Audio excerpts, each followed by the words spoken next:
Hello guys, and welcome back to this channel, where today guys, I'll be showing you how to create group chats on Snapchat.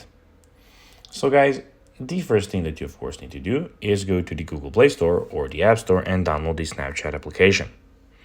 After that, you just need to go and log into your profile or register Snapchat if you haven't already done that. But now guys, let's see how you can actually go and see what we actually have in front of us here.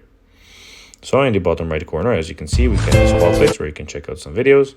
We have stories where you can check out some of the stories of your friends, the camera, and in the bottom left corner, your location and your chats. But now guys, let's see how you can actually go and create group chats on Snapchat. So first of all, you need to, as I already told you, open the Snapchat application on your mobile phone. After that, you need to go to the chat tab. After going to the chat tab, tap new chat. When you tap on the new chat, guys, you just need to go and select multiple friends to add. So basically you need to go and through all of those friends to add multiple friends so that it can be a group. If you only add one friend new, that will be a solo chat again.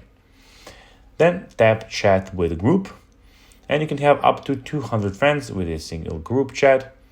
To leave a group chat, you just need to go and press and hold on the group and then tap the leave group button. And you will of course then leave the group. So guys, that will be everything for this video. I hope that you found this video informative and entertaining, guys. If you did, don't forget to like this video, share it, subscribe to the channel, and put the notifications on, as guys, this really helps us grow our channel. So if you have a few seconds, it will be pretty cool if you could do this for us. So guys, as I already told you, I hope that you enjoyed this video, and guys, as always, I'll be seeing you in the next one. Until then, bye guys.